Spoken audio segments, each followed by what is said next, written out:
Saya lanjutkan. Nah, sekarang kita bahas dulu ya tentang kesehatan mental.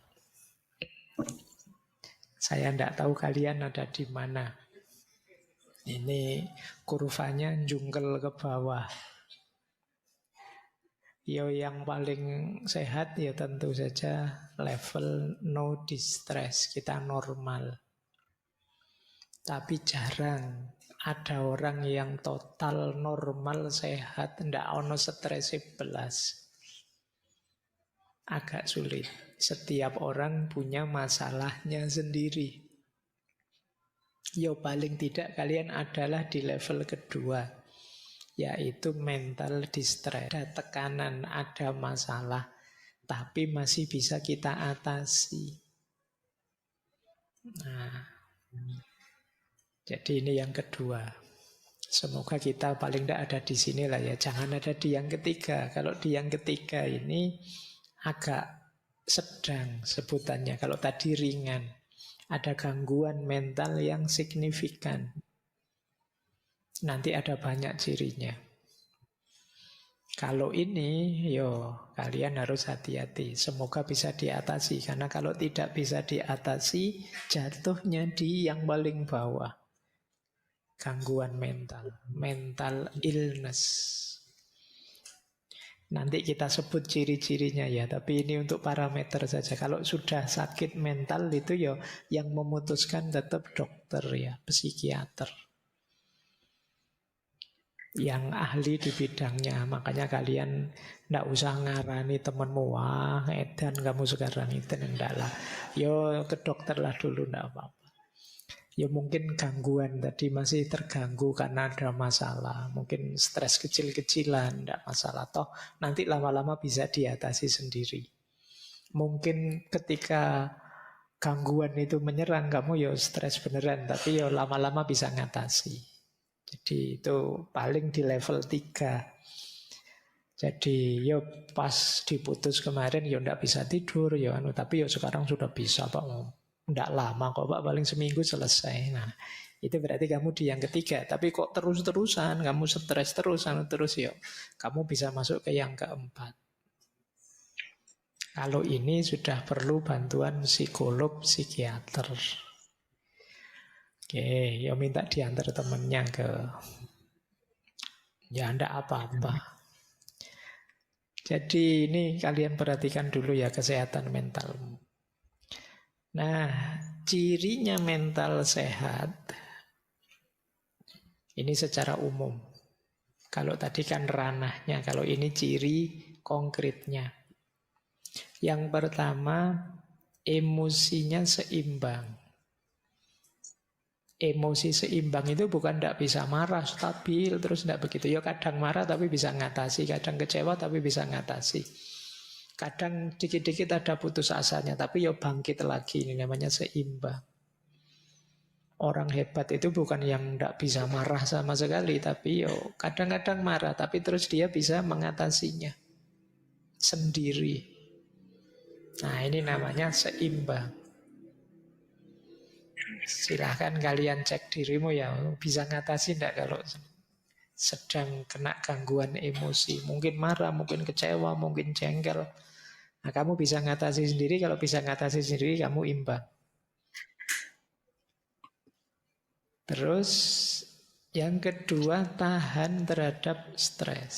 Tadi saya bilang, tidak ada orang yang tidak bermasalah. Semua orang punya masalahnya sendiri. Bedanya ada orang yang kuat, ada orang yang tidak kuat. Ini daya tahan ya. Ayo latihan untuk menghadapi tekanan. Karena tidak mungkin hidup itu tanpa tekanan. Jangan mau selalu dituduh generasi Z itu dalamnya rapuh seperti stroberi. Ndaklah kalian kuat kok. Bisa dilatih sejak sekarang. Nah yang ketiga, mental sehat itu pergaulannya juga sehat. Hubungan sosialnya sehat. Bisa berteman. Jadi enak kalau diajak bergaul itu berarti sehat. Karena ada orang itu yang sosialnya kacau. Tiap kali punya teman masalah, terus jengkeli orang, nyusahi orang, ngerepoti orang. Hubungan sosialnya tidak bagus. Nah, kalau kalian banyak sekali teman, banyak yang respect dengan kalian, itu kemungkinan hubungan sosialmu bagus. Nah, itu ciri-ciri mental sehat. Kemudian yang keempat, percaya diri. Pede, mau apa-apa siap. Nah, itu percaya diri. Kamu yakin bahwa kamu bisa. Kalau gagal, ya bangkit lagi. Mungkin tadi ada yang keliru, ada yang kurang, ada yang salah. Biasa dalam hidup. Siap bangkit lagi. Aslinya saya bisa kok, Pak. Kok gagal terus? Ya berarti yang tadi tidak asli, Pak. Nanti kalau sukses, itu aslinya. Nah, gitu loh, biar kamu percaya diri. Jadi, wong manusia itu makhluk potensi. Kamu bisa jadi apa saja. Sejauh kamu mau dan siap untuk belajar.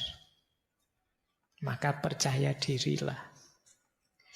Yang kelima, mentalmu sehat kalau kamu mampu mengambil keputusan sendiri.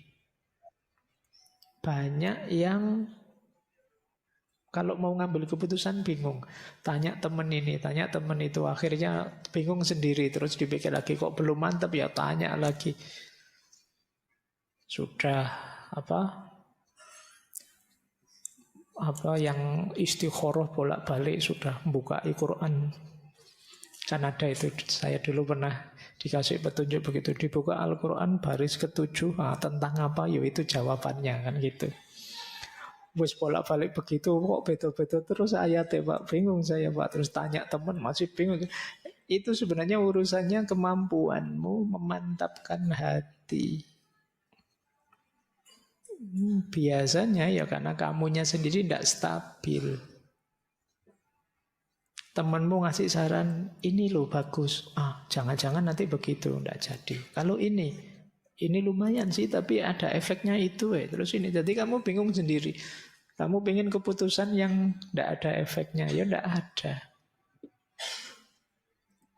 Jadi tidak mampu mengambil keputusan. Itu nanti sering jadi masalah. Ayo latihan memantapkan diri, memantapkan hati, percaya diri. Kalau menurutmu itu baik, ambil saja, putuskan, jalani. Ada efek, ada kurangnya, ada gagalnya, biasa dalam hidup. Jadi karena kebingungan itu jauh lebih menyiksa dibandingkan kamu sudah ngambil keputusan ternyata ada efeknya. Nanti efeknya dinetralisir. Yang keenam, fleksibel. Fleksibel itu bisa menyikapi perubahan situasi. Dulu punya prinsip begini, tapi sekarang situasinya berubah. Kalau masih berprinsip begini, tidak mungkin bisa. Apalagi situasi tidak harus selalu kondisi kita, bisa saja situasi sekeliling. Tiba-tiba ada pandemi misalnya, mungkin rencana-rencanamu gagal semua. Itu kalau tidak fleksibel kamu akan stres berat. Segala situasi mungkin terjadi. Sudah berharap ditandatangani sama dosennya, begitu ketemu diacak-acak lagi. Wah itu kan, lama lagi ini. Ya enggak apa-apa, pokoknya kamu harus siap menghadapi situasi apapun. Itu namanya fleksibel. Sudah semangat mau ngaji, tengah jalan hujan itu ya enggak usah mengeluh, biasa kadang hujan, kadang enggak hujan, itu kan biasa. Tinggal kamu atur gimana menyikapinya, kan itu saja. Kalau kita tidak fleksibel, kita akan pontang-panting. Karena hidup ini dinamis, berubah-ubah. Harapan tidak selalu sesuai dengan kenyataan. Kalau kita tidak fleksibel, sulit. Tidak apa-apa, kadang-kadang orang nyebut kita mencela-mencela. Tadi bilang apa, sekarang bilang apa. Loh, situasinya memang berubah. Tadi memang tak ajak nongkrong makan es misalnya, tapi udah terus dingin kayak gini, gantilah ngopi saja. Kenapa? Situasinya berubah. Kalau tetap beli es nanti pilek kamu. Jadi namanya fleksibel, lihat situasi. menandakan mentalmu sehat. Jangan sekali es krim ya tetap es krim, tidak begitu. Ya kalau memang situasinya tidak mendukung ya bisa diubah, menyesuaikan dengan situasi. Ya banyak lah pilihan-pilihan hidupmu kan. Dulu mungkin kamu zaman SMA janji sama temenmu, nanti ya siapa tahu kita jodoh misalnya. Situasinya berubah, ternyata di kampus banyak yang lebih. Nah, iya, wong yo belum nikah yo. Nah itu kamu harus paham situasi daripada kamu stres sendiri. Ada mahasiswa itu sebelum kuliah pokoknya Pak, saya hanya kuliah saja, tidak mau macam-macam. Ternyata kuliah dapat semester 2 semester 3 tidak jadi kuliah saja, tiduran saja akhirnya. Kalau ditanya, Mas kemarin katanya kuliah saja, menyesuaikan situasi Pak. Saya fleksibel Pak. Kampus sudah ada menarik-menariknya Pak, sudah tidur aja. Oke, ya asal engkau bahagia silahkan saja. Kemudian mental sehat itu puas dengan hidupmu. Cirinya gampang lah, orang puas itu apa? Bersyukur. Tidak banyak mengeluh. Berarti kamu puas, mentalmu sehat. Kalau masih banyak sekali keluhan-keluhan, yuk kita cari titik-titik di mana kita bisa bersyukur. Dan yang kedelapan, mandiri. Kita bisa hidup tanpa tergantung banyak hal di luar diri kita. Kita bisa memenuhi kebutuhan kita sendiri, menjalankan keinginan kita sendiri. Semakin kita mandiri, semakin kita kuat. Mental kita sehat. Ayo ya, ini mumpung akhir tahun ya. Sejauh mana kamu sehat, coba cek 8 parameter ini. Di titik mana kamu masih lemah, di titik mana sudah kuat. Ini jadi ukuran. Kalau banyak yang lemah, ya tidak harus putus asa, diperkuat. Nah, saya lanjutkan. Ini ada quotes menarik. Saya terjemahkan. Engkau tidak harus berusaha positif sepanjang waktu. Merasa sedih, marah, kesal, frustasi, takut, dan cemas adalah hal yang wajar. Memiliki perasaan seperti itu tidak menjadikanmu orang yang negatif, namun hanya menjadikanmu manusia. Kok saya mudah sedih, Pak, marah, Pak, kesal, frustasi, takut, cemas. Saya kok begini sih, Pak? Ya enggak apa-apa, manusiawi. Problemnya bukan kamu punya perasaan itu apa enggak. Caramu merespon perasaan-perasaan tadi. Itu nanti menentukan mentalmu sehat, kamu sudah dewasa atau belum.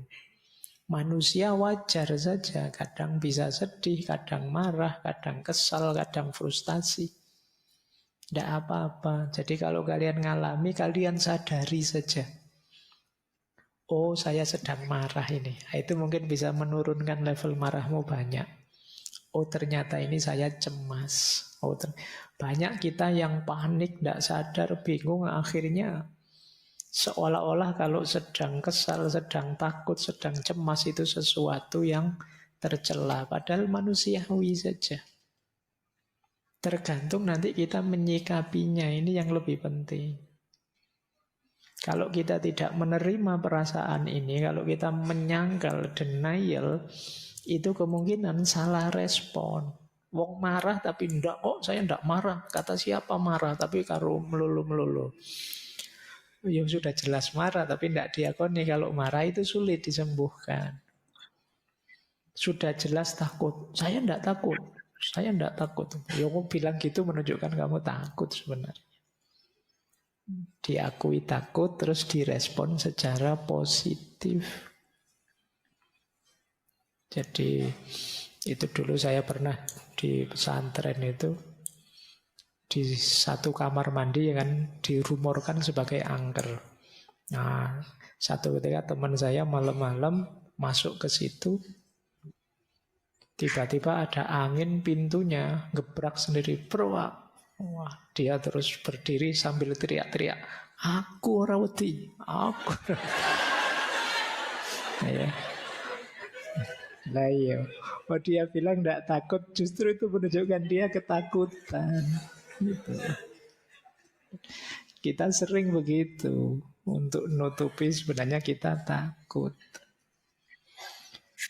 Oke ya, tidak apa-apa. Orang itu wajar saja. Kadang sedih, kadang marah, kadang kesal, kadang frustasi, kadang cemas, kadang takut. Itu masih belum negatif. Bisa negatif kalau respon kita salah. Itu menunjukkan kita masih manusia, kita bukan mesin.